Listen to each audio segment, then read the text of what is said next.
Continuamos entonces con el capítulo 11 del Evangelio de Marcos. Cuando se acercaban a Jerusalén, junto a Betfagé y a Betania, frente al monte de los olivos, Jesús envió 2 de sus discípulos y les dijo: Id a la aldea que está enfrente de vosotros, y luego que entréis en ella hallaréis un pollino atado, en el cual ningún hombre ha montado. Desatadlo y traedlo. Y si alguien os dijere: ¿por qué hacéis eso?, decir que el Señor lo necesita y que luego lo devolverá. Fueron y hallaron el pollino atado afuera a la puerta, en el recodo del camino, y lo desataron. Y unos de los que estaban allí les dijeron: ¿qué hacéis desatando el pollino? Ellos entonces les dijeron como Jesús había mandado, y los dejaron. Y trajeron el pollino a Jesús, y echaron sobre él sus mantos, y se sentó sobre él. También muchos tendían sus mantos por el camino, y otros cortaban ramas de los árboles y las tendían por el camino. Y los que iban delante y los que venían detrás daban voces diciendo: Hosana, bendito el que viene en el nombre del Señor. Bendito el reino de nuestro padre David que viene. Hosana en las alturas.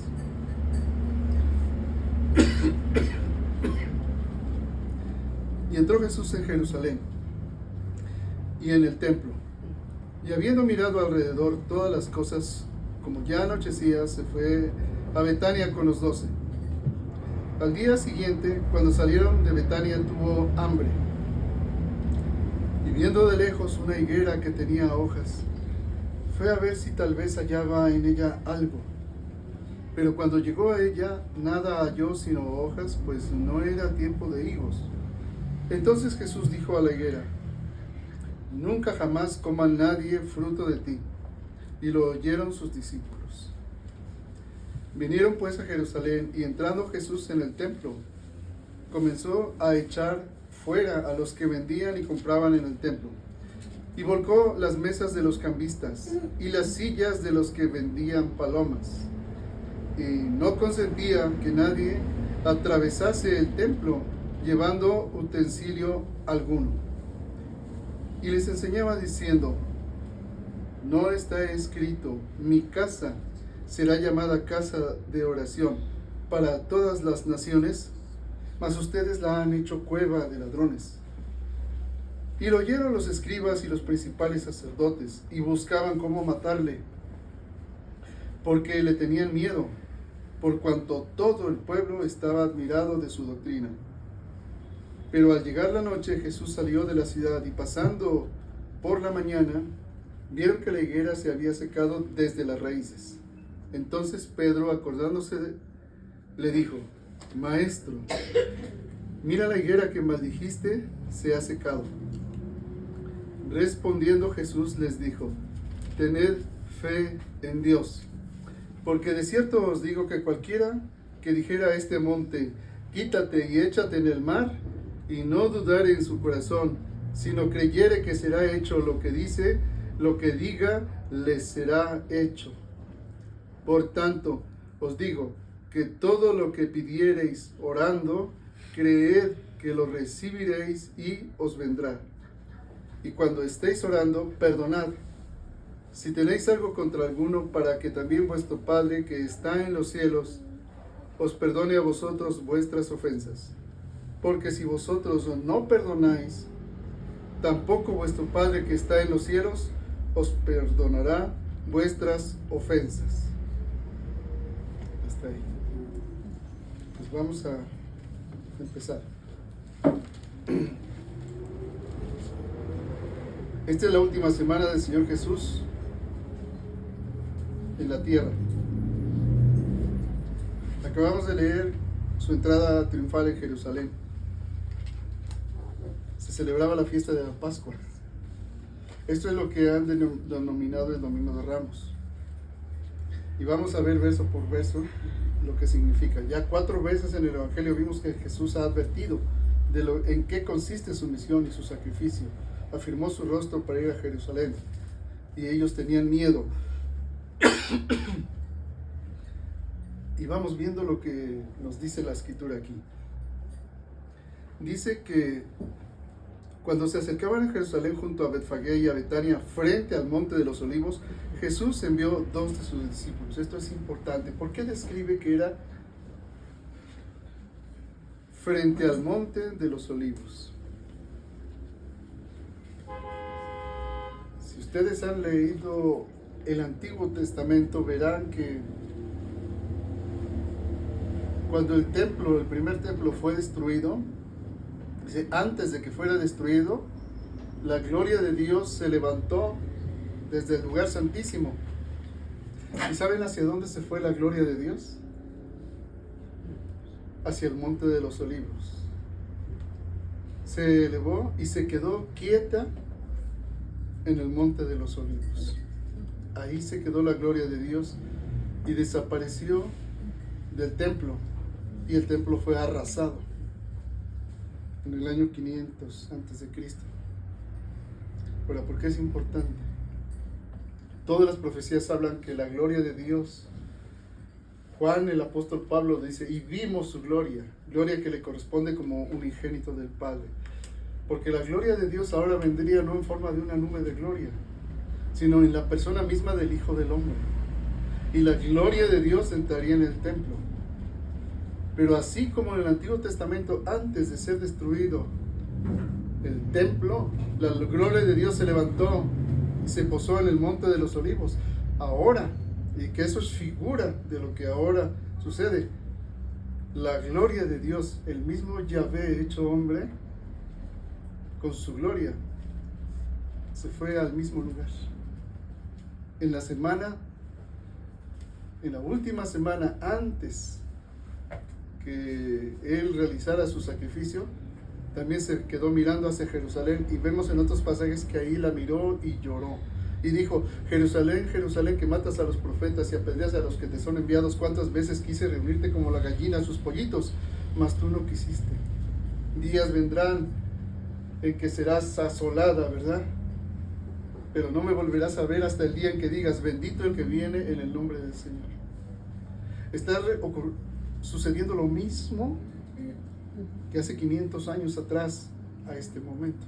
Fíjense lo importante que es, porque ahora la gloria de Dios está en la persona de un ser humano, de Jesús, verdadero Dios y verdadero hombre, en velo de carne, es decir, oculto al entendimiento de cualquier ser humano y desechado. Pero en esta misma semana, en lo que llaman el Domingo de Ramos, aquí vemos cómo Dios lo que determina lo ejecuta, y aunque supera con mucho nuestro entendimiento y más allá de lo que podemos comprender, aunque seamos sus discípulos, aquí nos enseña este pasaje que Dios cumple perfectamente su voluntad. Es por eso que les mandó que fueran a la aldea, encontraron un pollino atado en el cual ningún hombre ha desmontado. Un pollino es un burrito que no es tan pequeño para estar con su mamá, pero tampoco es tan grande como para estar separado. Digamos que está a punto de estrenarse, ¿no? Como burrito, sí, como animalito de carga. Entonces, por eso dice, y aquí si alguien les dijere: ¿por qué hacen esto?, digan que el Señor lo necesita y que luego lo devolverá. Ellos no sabían nada de esto, pero Dios ya... Esto lo digo con respecto de la iglesia. Nosotros podemos pensar: híjoles, ¿qué va a pasar, por ejemplo, cuando cualquiera de nosotros ya no esté? ¿Qué va a hacer de esta congregación? El Señor sabe. El Señor ya tiene preparado lo que va a hacer, aunque nosotros no lo sepamos. Así ha sido generación tras generación. Esta generación terminará si el Señor no viene antes, pero el Señor ya tiene preparado un pollino y un burrito, y ya les dijo a alguien: ¿saben qué? Digan, el Señor lo necesita, y luego lo devolverá. Y ellos no sabían nada, ¿verdad? Pero el Señor sabía ya lo que tenía que hacer. Está manifestándose con Dios. Entonces fueron y hallaron el pollino y lo desataron, y les preguntaron: ¿qué hacen desatando el pollino? Y ellos dijeron: como Jesús había mandado. Es decir, lo mismo que hace Jesús con la iglesia, como el Señor ha mandado. Y los dejaron, y trajeron el pollino a Jesús y echaron sobre sus mantos, y se sentó sobre él. todas las profecías, el profeta Zacarías, por ejemplo, dice: he aquí tu rey humilde sentado en un pollino, hijo de asna, ¿verdad? Y el Señor Jesús está cumpliendo esa profecía de tantos siglos atrás. Y entonces aquí es muy como diríamos, muy sencillo el Evangelio en explicarlo, pero es profundo. ¿Ustedes han visto las escenas de las películas cuando dicen que, cuando se ve que Jesús va entrando en Jerusalén? No, eso no es nada. En Jerusalén había más de 1 millón de judíos, más de 1 millón de personas. Todos iban a celebrar la Pascua. Imagínate tú, no al millón, pero sí cientos de miles, viendo que entra aquel de quien habían hablado las profecías, y empiezan a gritar: Hosana, bendito el que viene en el nombre del Señor, bendito el reino de nuestro Padre de David que viene, Hosana en las alturas, Hoshanaya. Pero imagínate tú a cientos de miles de personas. ¿Cómo se oye el grito a las porras en un estadio? Ahora, eso no es nada. Imagínate cientos de miles de personas porque van pasando en el camino y todos dicen, seguramente los que venían y esperaban, porque esperaban la venida del Mesías y veían que entraba como lo habían dicho los profetas, y ya habían puesto sus palmas y sus mantos en el camino. Dice, es el Mesías. Y es algo que Jesús quiso hacer porque en verdad sí es el Mesías. Aunque para los cientos de miles que estaban allí no lo entendieran cabalmente, pero recordaban la profecía y lo entendían. Entonces las películas que vemos se quedan bien cortitas. Imagínate cómo retumbarían las paredes de las calles, de las casas en Jerusalén, porque todos gritaban al unísono: Hosana, bendito el que viene en el nombre del Señor. Ahora aprovecho, ustedes recuerdan lo que significa la palabra Hosana. Hosana es una expresión que significa júbilo y alabanza a Dios, pero al mismo tiempo significa sálvanos ahora. Sálvanos ahora. Bendito el que viene en el nombre del Señor. Bendito el reino de nuestro Padre David que viene. Hosana en las alturas. Sálvanos ahora en las alturas. Eso es lo que significa. Pero qué escena. Bueno, el Señor se gozó en ese momento porque Él sabía que eso iba a hacer efectivamente. Hosana, salvarnos. Salvarnos.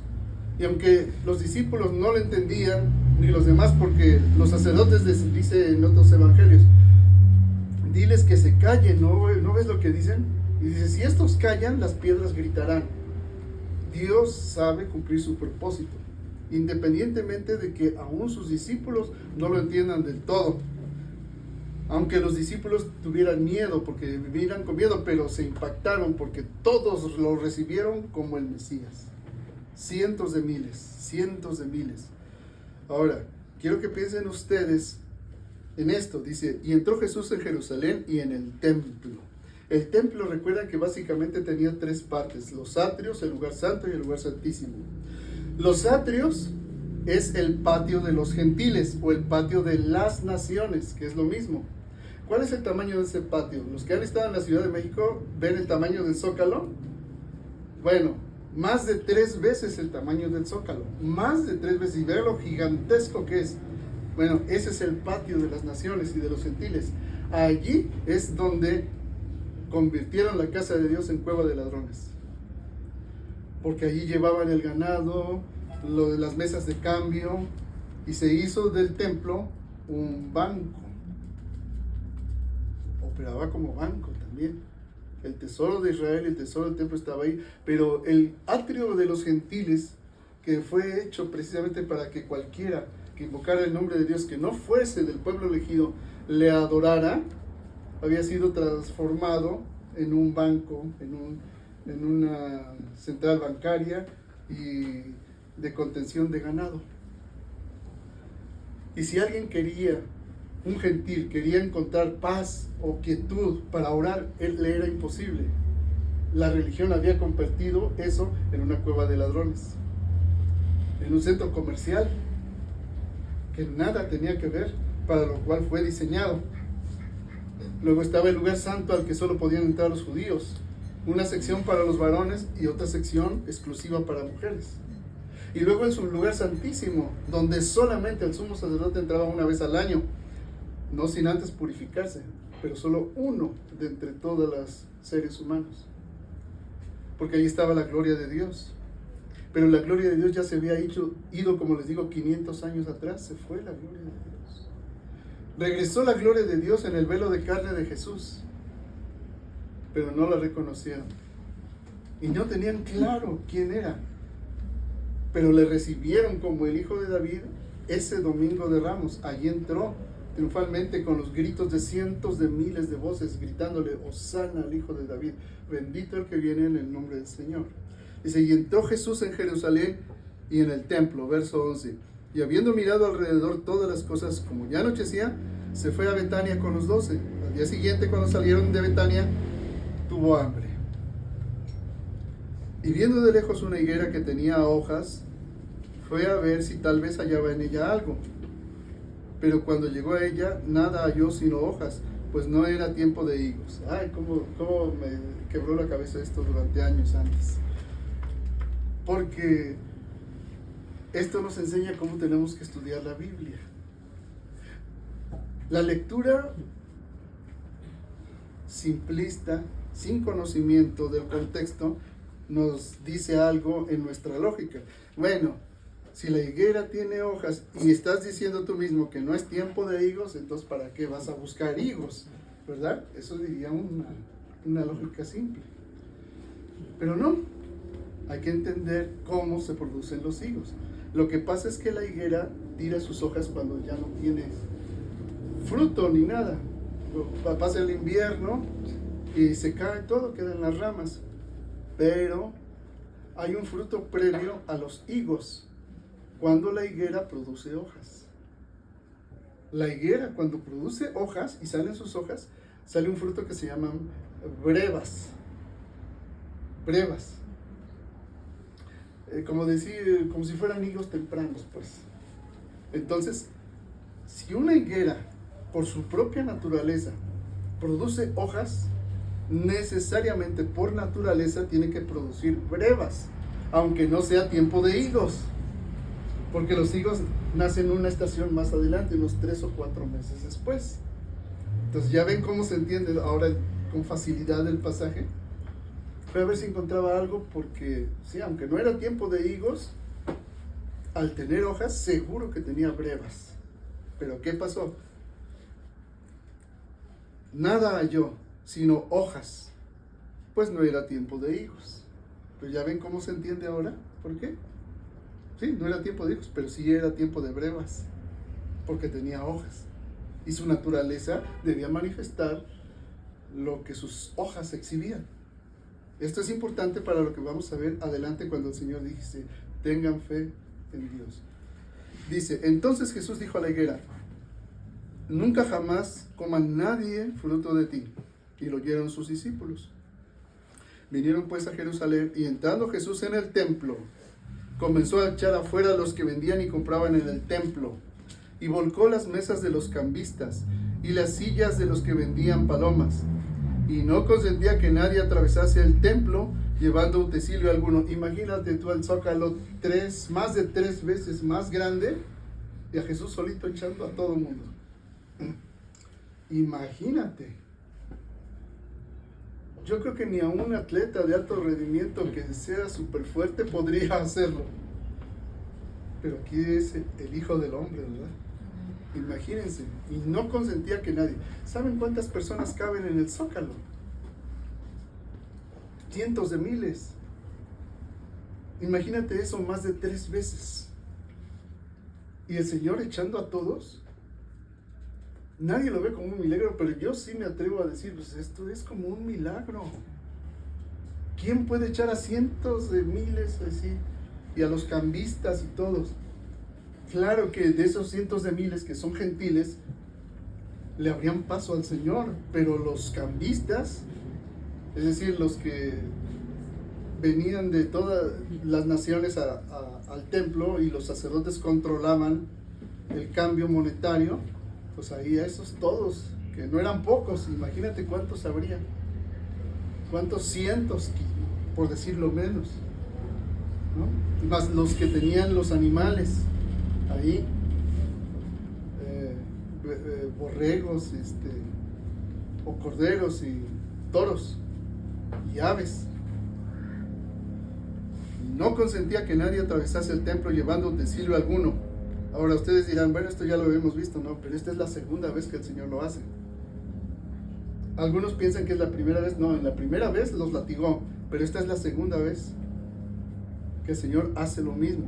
Y lo hace en la semana, en el domingo, porque el miércoles fue sacrificado el Señor.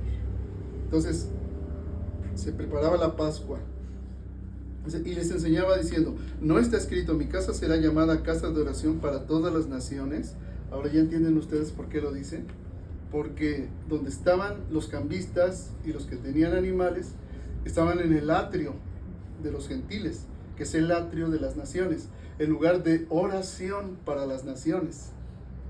Eso es lo que dice el Señor, mi casa será llamada casa de oración para todas las naciones, mas ustedes la han hecho cueva de ladrones. ¿Ven? Y lo oyeron los escribas y los principales sacerdotes y buscaban cómo matarle. Y lo iban a hacer en esa semana, ¿sí? En la que estamos leyendo. Porque le tenían miedo, por cuanto todo el pueblo estaba admirado de su doctrina. Pero al llegar la noche, Jesús salió de la ciudad. Y pasando por la mañana, vieron que la higuera se había secado desde las raíces. Noten qué importante es esto. Cuando un árbol se seca, no se seca así de repente, ¿verdad? No se seca en el término de 12 horas. Porque aquí no pasaron ni 24 horas y se secó hasta las raíces. Entonces Pedro, acordándose, le dijo, Maestro, mira, la higuera que maldijiste se ha secado. Respondiendo Jesús les dijo, tened fe en Dios. Aquí es donde quiero sentarme en el punto de la reflexión. Tened fe en Dios. Todos tenemos fe en Dios. Entonces, ¿por qué no ocurre lo que dice adelante el Señor Jesús? Porque de cierto les digo que cualquiera que dijere a este monte, quítate y échate en el mar, y no dudare en su corazón, sino creyere que le será hecho lo que dice, lo que diga le será hecho. Vamos pensando. ¿Qué es esto de tener fe en Dios? Porque aún los demonios tienen fe y tiemblan. Entonces, ¿qué realmente está diciendo aquí el Señor Jesús? Cuando yo me voy al griego, al idioma original, lo dice literalmente así: tener fe de Dios. ¿Cuál es la fe de Dios? La fe pistis. ¿Qué es la fe pistis? La fe de Dios. La fe de Dios es la fe que obedece a Dios. Lo que Jesús está requiriendo aquí los discípulos es tengan fe de Dios, tengan una fe obediente a Dios. Porque si ustedes tienen esa fe obediente, de cierto les digo que cualquiera que dijera a este monte, quítate y échale en el mar, y no dudar en su corazón, sino creyere que será hecho lo que dice, lo que diga le será hecho. Jesús está requiriendo de nosotros la fe de Dios, una fe obediente para hacer lo que es imposible. Dios es el que hizo las leyes naturales. Dios no va a violentar de tal manera que un árbol eche raíces en el mar, literalmente, porque Él mismo hizo las leyes. Entonces, ¿qué está diciendo Jesús? Está diciendo que lo que es imposible, las cosas de Dios son imposibles sin fe pistis.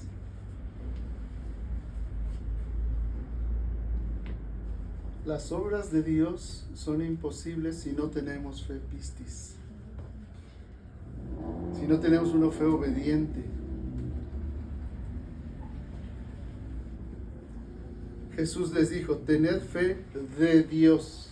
Aquí tradujeron fe en Dios. El Señor está diciendo, tened fe en Dios, pero es fe de Dios. está apelando a que tengamos la fe de Dios, que viene de Dios. Porque también hay un don del Espíritu Santo que es el don de la fe. Esta fe que viene de Dios es una fe que pone el Espíritu Santo en ti con tal absoluta certeza que lo que dices se hace. Resucitar a un muerto, orar para que resucite un muerto, pero cuando Dios pone en ti esa fe. Caminar sobre el mar, sobre el agua, pero cuando Dios pone sobre ti esa fe. Multiplicar la comida milagrosamente, pero es cuando Dios pone en ti el don de la fe. Pero antes del don de la fe, tú tienes que tener fe pistis, una fe que obedece a Dios. Antes de tener el don de la fe, antes, para que lo que es imposible pueda ser posible. ¿Qué cosas hay imposibles que pueda hacer uno sin la fe de Dios? Es imposible perdonar muchas veces. Eso es imposible. Sin fe pistis no puedes perdonar. ¿Qué sentido hay en dejar la justicia en manos de Dios? Sin fe pistis. No lo hay. ¿Qué sentido tiene gozarte en las tribulaciones? Ningún sentido si no tienes fe de Dios. No tiene sentido. Es imposible. Como es imposible que un monte le digas quítate y échatele al mar. Solo es posible si tienes fe pistis. Y la característica de la fe pistis, la fe que obedece, es no dudar en el corazón, no dudar en el espíritu, no dudar que lo que Jesús nos ha dicho es la verdad, no dudar que el Evangelio es la verdad. Él es el camino y la verdad y la vida, como ayer platicábamos. Esa es la condición de la fe pistis. No dudar, pero no dudar de Dios. ¿Se dan cuenta? Tengan fe de Dios. No dudar de Dios.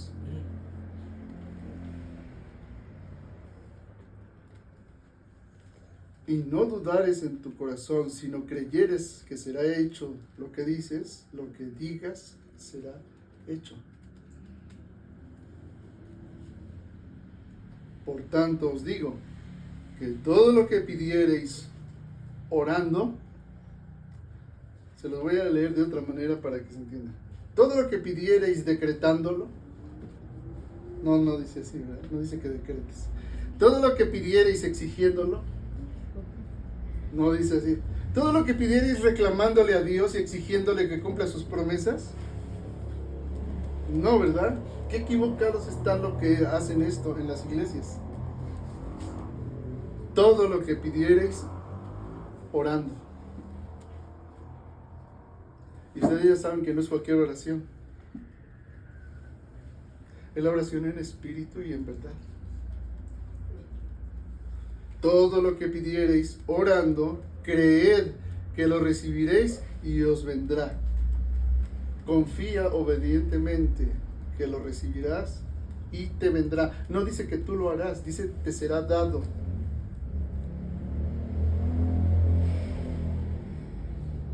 Es una recepción. Y cuando estés orando, perdona si tienes algo contra alguno, para que también el Padre de ustedes que está en los cielos los perdone a ustedes sus ofensas. Porque si ustedes no perdonan, tampoco su Padre que está en los cielos les perdonará sus ofensas. Cuando Jesús maldijo a la higuera, ¿por qué lo hizo? Porque la higuera estaba manifestando en su naturaleza algo que por naturaleza debía dar, que son brevas. Pero manifestaba sin dar el fruto de lo que su naturaleza manifestaba. Ahora, transpórtalo a nosotros como hijos de Dios. Cuando tú dices que tienes fe, pero no fe de Dios, no la fe pistis, estás manifestando las hojas como la higuera, pero sin el fruto que da la fe pistis, porque no es una fe que obedece, es una fe desobediente. Y aquí nos está enseñando el Señor que cuando un hijo de Dios dice que tiene fe de Dios, pero no obedece a la fe, es como la higuera que tiene y manifiesta en sus hojas que tiene fruto, pero no tiene nada. ¿Y qué hace Dios con esa higuera? La maldice. ¿Qué hace Dios con ese que dice que tiene fe de Dios, pero no obedece? Está bajo maldición.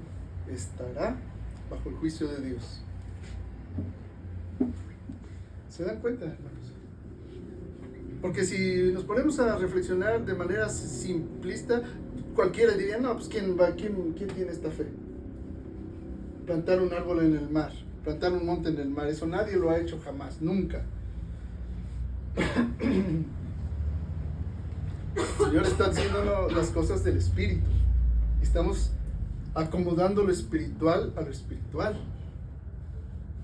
para ver que las cosas que son imposibles de hacer en este mundo son posibles si tenemos una fe obediente a Dios, una fe pistis. Eso es fe de Dios, no nada más fe.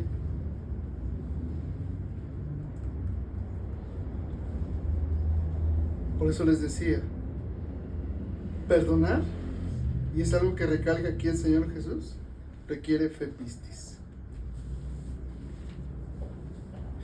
La Escritura nos dice, no se vengan por ustedes mismos, den lugar a la ira de Dios.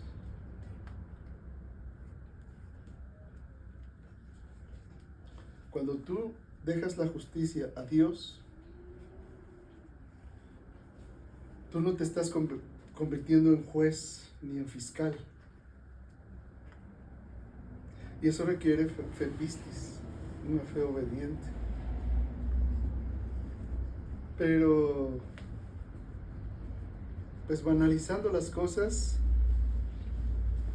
como no se llega al fondo de realmente del entendimiento de lo que significa perdonar, por eso dicen hasta en broma como para aligerar la prédica, Señor, ilumínalo o elimínalo. Y se quedan en la superficie. Perdonar requiere fe pistis.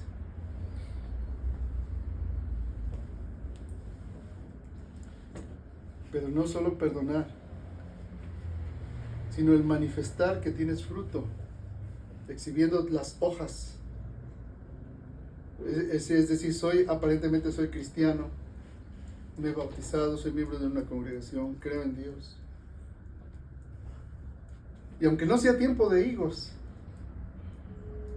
pero estás manifestando que tienes un fruto de brevas y no las tienes, pues cuidado, porque estaríamos bajo la maldición del Señor, literalmente. Es otro ejemplo de cómo dice el Señor que cómo Él nos perdonó, cómo Dios nos perdonó en Cristo Jesús. Porque estamos hablando, el Señor está diciéndolo esto 3 días antes, 3 días antes de su sacrificio.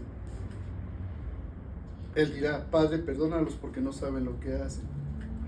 Ahora, estaba perdonando a los que estaban allí matándolo en la cruz, que eran romanos, que no sabían nada de Dios. Para ellos era un sentenciado más a muerte.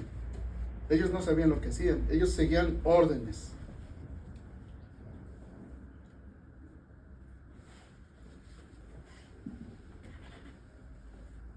Quiero ilustrarles de otra manera cómo es la fe pistis de la que está hablando el Señor aquí, la fe de Dios. Vayan a Hebreos capítulo 11. Esto nos ilustra aquello que está diciendo el Señor.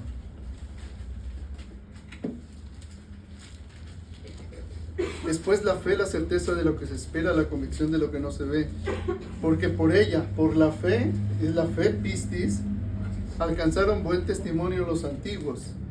Por la fe entendemos haber sido constituido el universo por la palabra de Dios, de modo que lo que se ve fue hecho de lo que no se veía. Por la fe, Abel ofreció a Dios más excelente sacrificio que Caín, por lo cual alcanzó testimonio de que era justo, dando Dios testimonio de sus ofrendas. Y muerto, aún habla por ella. Por la fe, Enoc fue traspuesto para no ver muerte, y no fue hallado porque lo traspuso Dios, y antes que fuese traspuesto tuvo testimonio de haber agradado a Dios. La fe pistis es la fe que obedece, y la fe que obedece es la que agrada a Dios. Pero sin fe es imposible agradar a Dios, porque es necesario que el que se acerca a Dios crea que le hay y que es el galardonador de los que le buscan. Por la fe, Noé, cuando fue advertido por Dios acerca de cosas que aún no se veían, con temor preparó el arca en que su casa se salvase, y por esa fe condenó al mundo y fue hecho heredero de la justicia que viene por la fe. Por la fe, Abraham, siendo llamado, obedeció. ¿Se dan cuenta? Fe pistis es fe que obedece. Obedeció para salir al lugar que había de recibir como herencia. No dudó Abraham. No dudó en su corazón. Obedeció. Y salió sin saber a dónde iba. Fe pistis. Por la fe habitó como extranjero en la tierra prometida, como en tierra ajena, morando en tiendas con Isaac y Jacob, coherederos de la misma promesa, porque esperaba la ciudad que tiene fundamentos, cuyo arquitecto y constructor es Dios. Por la fe, también la misma Sara, siendo estéril, recibió fuerza para concebir, y dio a luz aún fuera del tiempo de la edad, porque creyó que era fiel quien lo había prometido. Esto es plantar un árbol en el mar. Porque siendo ella ya de casi 100 años, imagínate una mujer después de la menopausia y que quede embarazada. Eso lo hizo por fe pistis.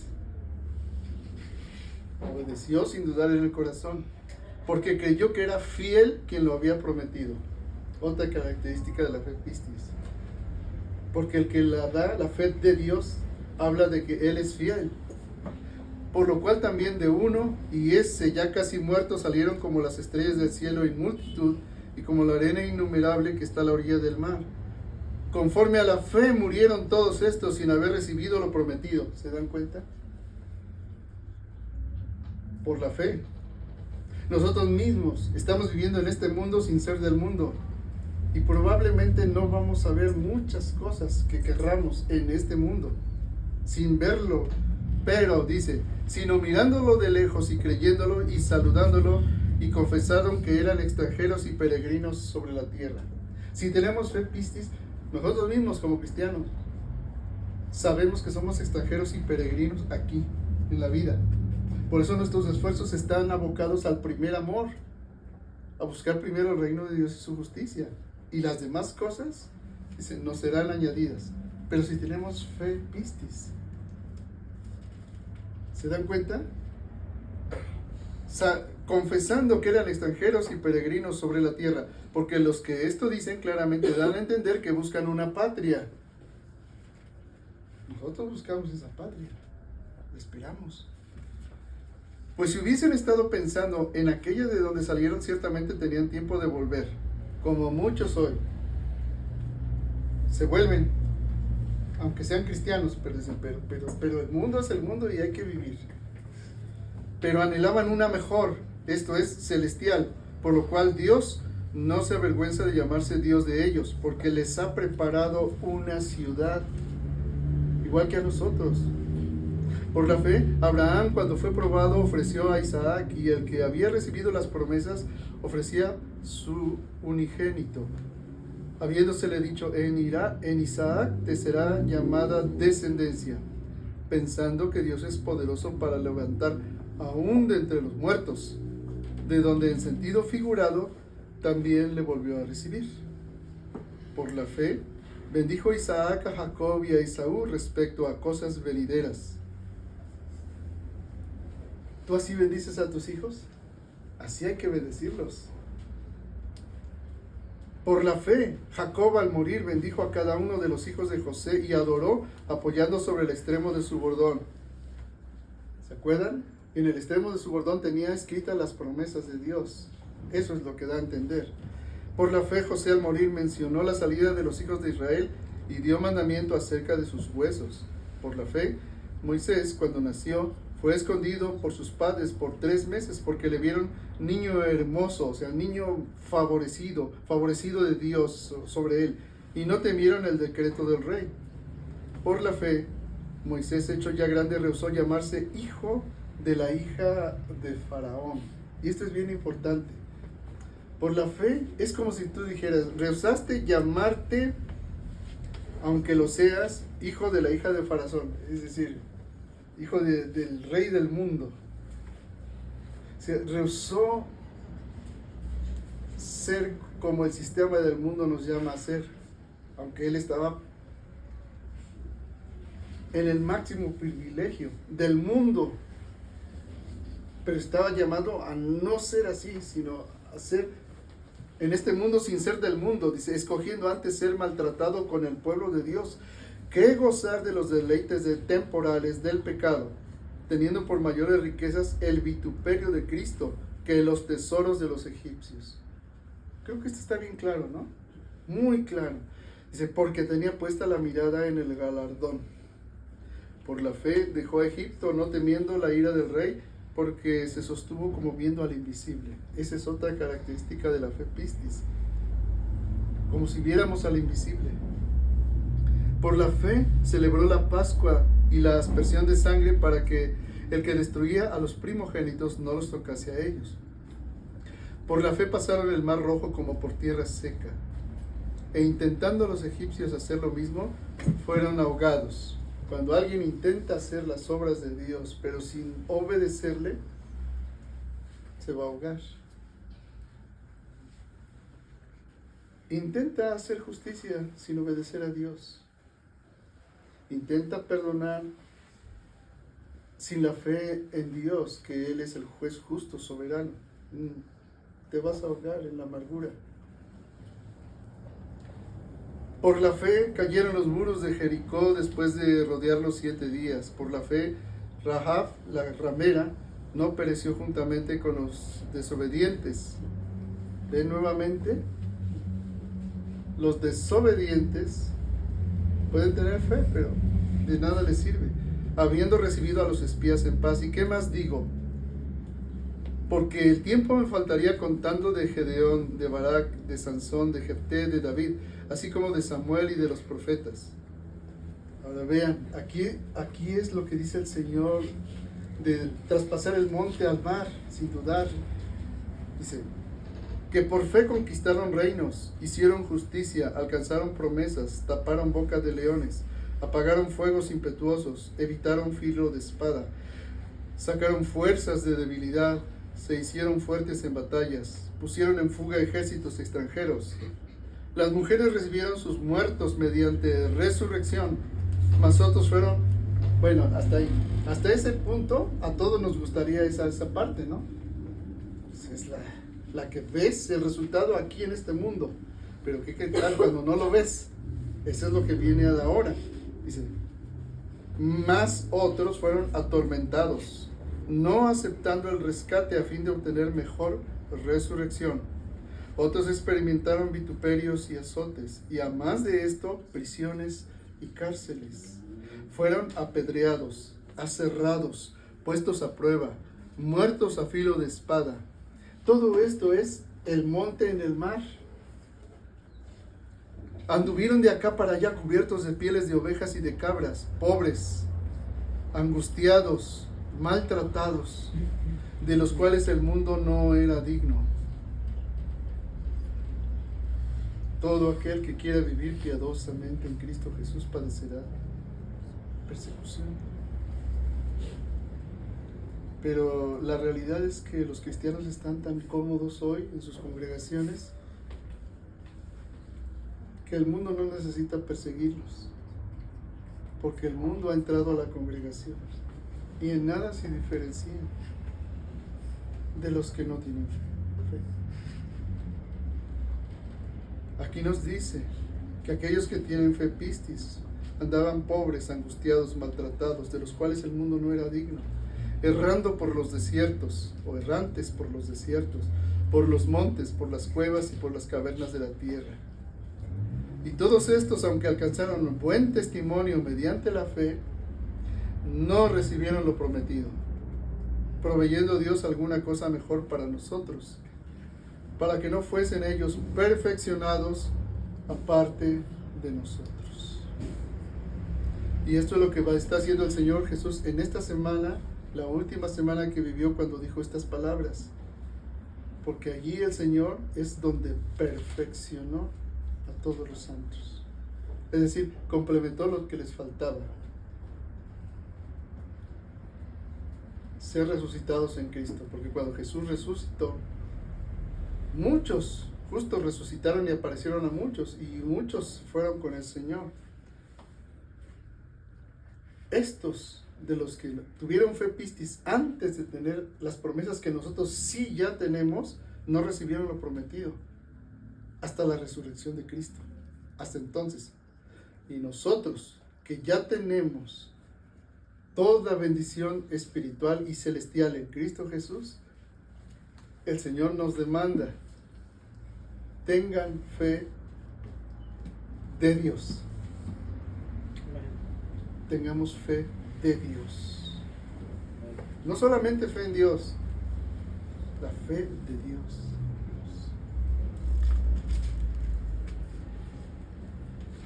Hasta aquí lo voy a dejar, hermanos, y espero que sí te haya hablado la palabra de Dios. Porque es muy fácil decir tengo fe. O es más fácil todavía decir, bueno, esto es imposible, nadie lo puede hacer. No, entendamos lo que está diciendo Jesús. Acomodemos lo espiritual a lo espiritual, para que lo que es imposible sin fe pistis sea posible con fe obediente. Amén.